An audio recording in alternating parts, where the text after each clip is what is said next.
velocity and rates of change with respect to the derivatives now. The difference quotient is f of x plus h minus f of x all over h. That's what we used originally to find the slope of the secant. And then if you put the limit in front of it, we found the slope of the tangent. The slope of the tangent gave the instantaneous velocity, whereas the slope of the secant gave that average or overall rate of change. So again, this can be interpreted as the average rate of change of the function over the interval from x to x plus h. This was the calculator part of your Chapter 2 task. Parts 1, 2, and 3 were simply plugging into the difference quotient. And then Part 4 was finding the instantaneous by adding the limit to the beginning. So, what is next? The instantaneous rate of change. We interpret it as the limit as h approaches 0 to be the rate of change at which f is changing at a point x. The instantaneous rate of change of f with respect to x is now what we refer to as the derivative. So we don't have to go through the long definition of the derivative anymore, which are these two formulas here. We now have some shortcuts and techniques. Those shortcuts and techniques are the product, the power, the quotient, and the chain rule. As we continue to extend our knowledge, we're going to learn how to take derivatives of trig functions. We're going to learn how to optimize, minimize, and find related rates as well.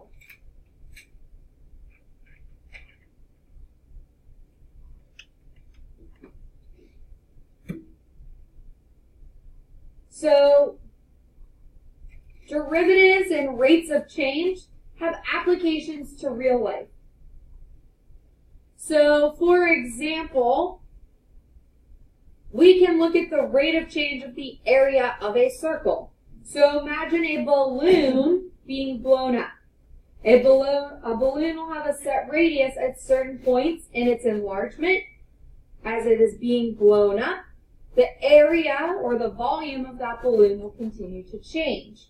So again, when we talk about just a circle, maybe we're talking about just like one slice of that balloon, not the entire thing. If we're talking about the entire balloon, we talk specifically volume. But imagine even so, you could take a circle. Here's my cute little shapes.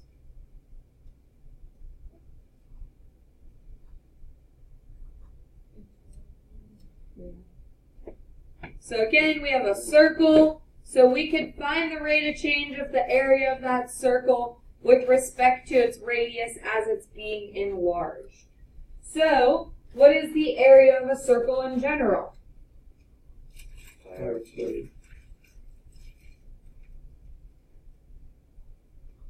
So how could you find the rate of change of the area of a circle with respect to its radius? So what does that with respect to the radius tell me? I am finding the derivative of what with respect to what? The area with respect to radius. So I am finding dA dr. That's what this question is saying. It's finding the rate of change of the area of a circle with respect to its radius. dA dr. So, what's the derivative of pi r squared?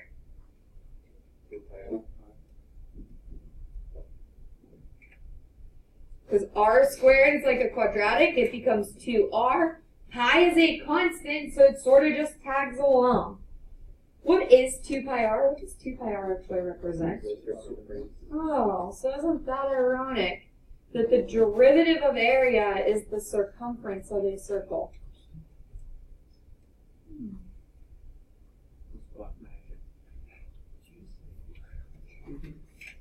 Okay? We could specifically look at values for a changing radius. So it says evaluate the rate of change of area when a radius is 5 versus a radius of 10. So we could find dA dr, and then what we do is we put a little line here and we put r equals 5. So what that tells me is I'm finding the derivative of the area with respect to radius when the radius is 5. So you have 2 pi 5. So we get 10 pi. We don't have units, right?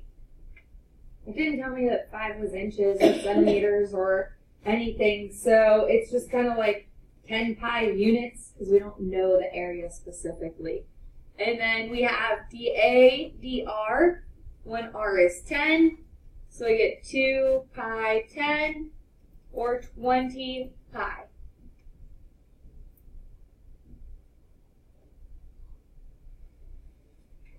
What can we say about the rate of change? Is the circumference ever going to be negative? No.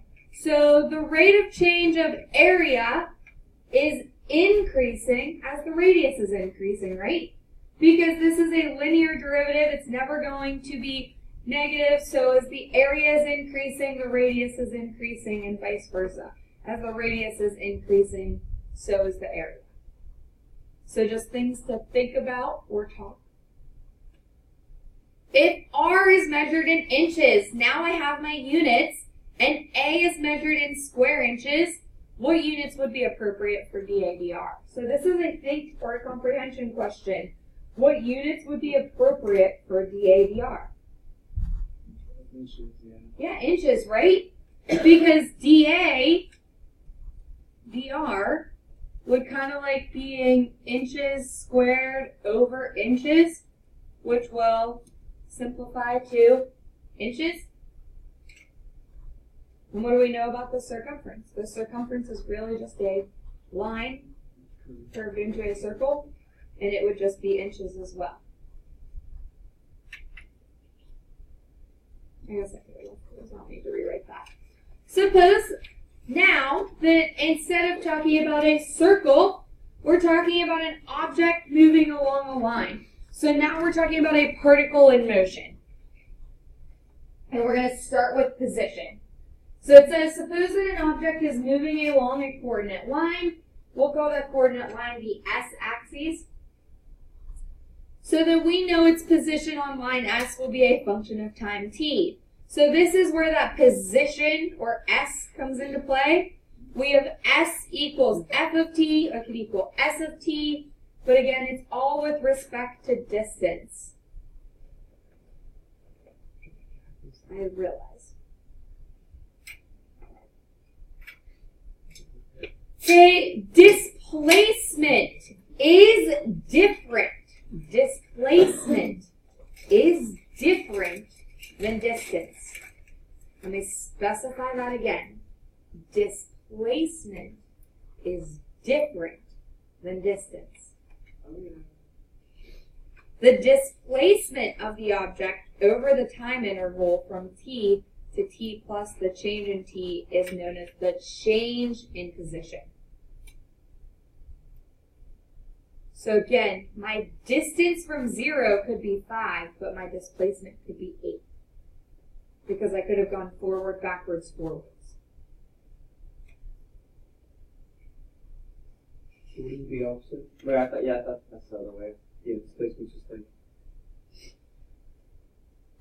If you Like, travel if this you one walk line, from that side of the Displacement of road, the object is like, if you walk 5 meters that way and then 5 meters back, your distance will be 10. But your displacement right, but my your displacement would be 0. Yeah, Yeah. okay. That's what I said. So my distance could be 5, but my displacement could be 8, because I could have gone forward and then backwards 3.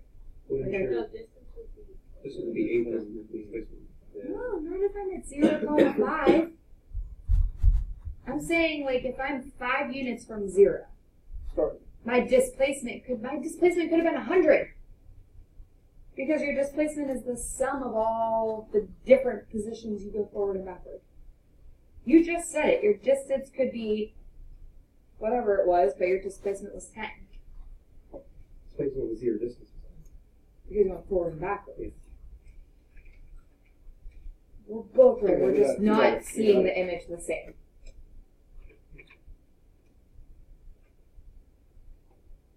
Promise. Okay. Average velocity is change in displacement over change in time.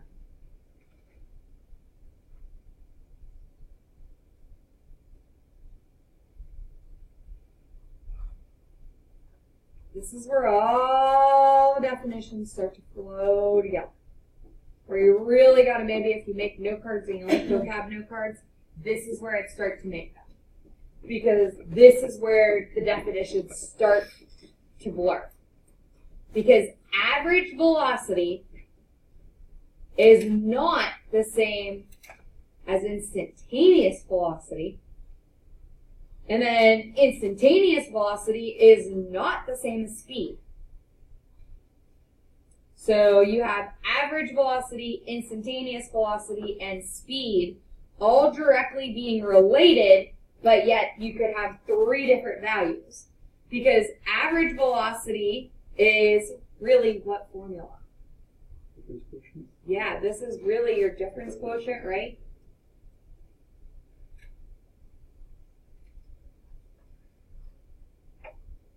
Which means this is really what? Derivative. No. No, not derivative. The slope of the secant. Average velocity is really the slope of the secant. Velocity tells me how fast is the object moving and the direction of motion. Instantaneous velocity is the derivative of the position function with respect to time. The speed is the absolute value of velocity. Speed is absolute value. Speed is non-negative. Speed is absolute value. Speed is non-negative. If they ask you for the speed of an object, do not give a negative answer.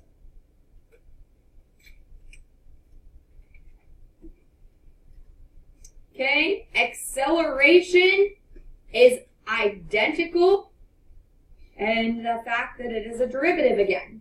So acceleration is the derivative of velocity. It is the rate at which a particle's velocity changes is called its acceleration. The acceleration measures how quickly a particle picks up or loses speed. Acceleration is with respect to time as well. All of these are ways of saying A of t. They're all equal. So D squared S or D squared G? S for position. Like D squared S dt squared. Because S is position. When you see S, S is position. When you see V, V is velocity, and A is acceleration. We do not use D for position because we got derivative, displacement, and distance, all starting with the letter D. So we'll use S for position. So here's our English and metric units for free fall. And again, this is a key aspect to that. If it says an object is in free fall, then gravity is 32 or 9.8, depending on English versus metric. We use more here. English metric. It just depends on the units given in the problem. It honestly seems like in a calculus problem you get more feet per second instead of meters per second squared.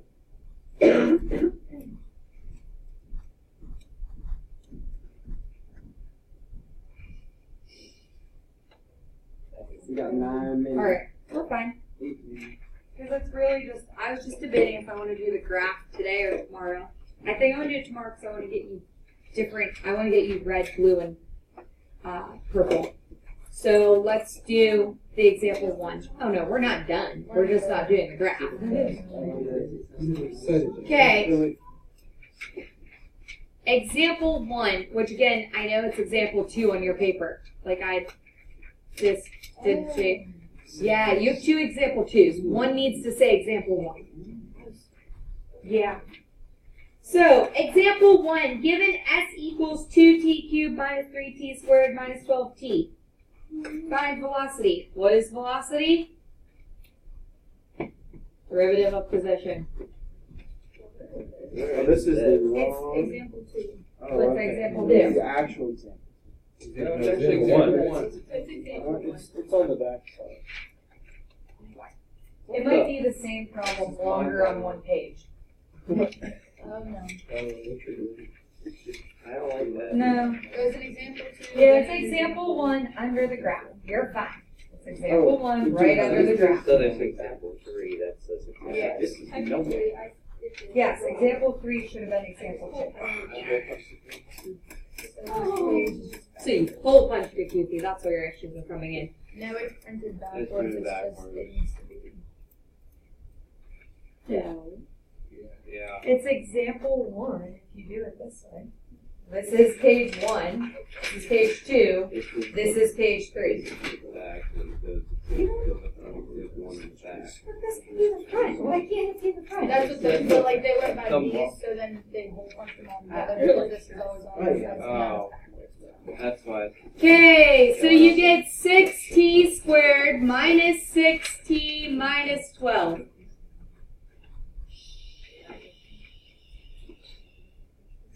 Velocity becomes acceleration when you derive it, so you get 12t minus 6.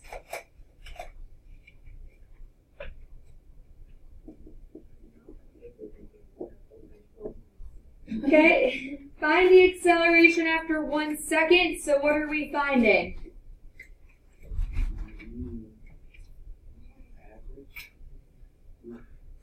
Instantaneous. Because it's after 1 second.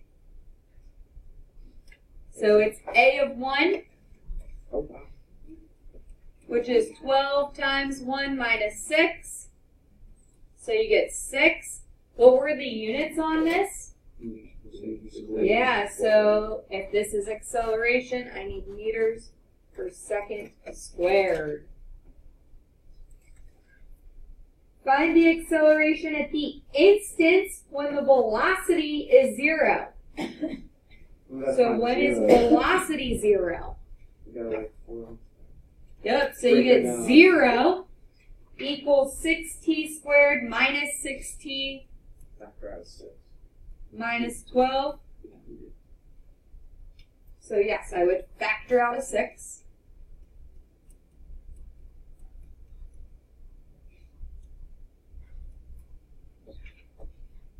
So what are the factors of t squared minus t minus 2? 2 minus 2 equals 1. Okay.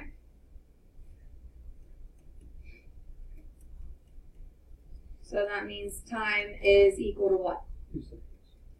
Why do I not have negative 1 second? Negative 1. Okay, so when do I want to find the acceleration? 2 seconds.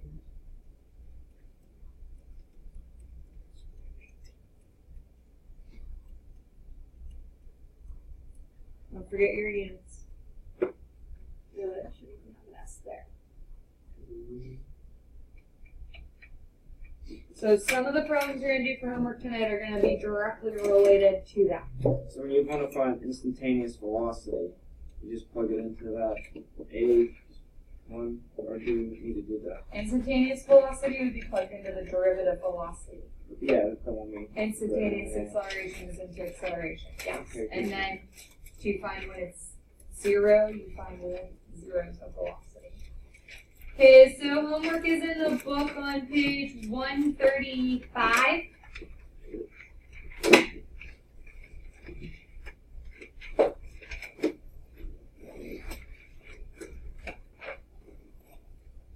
I want to look at 1 through 4.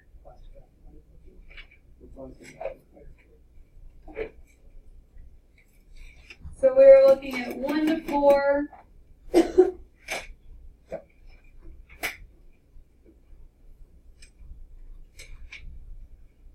And 13.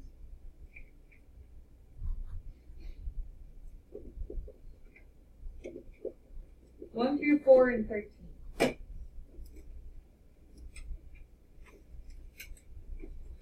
Launch Coletti.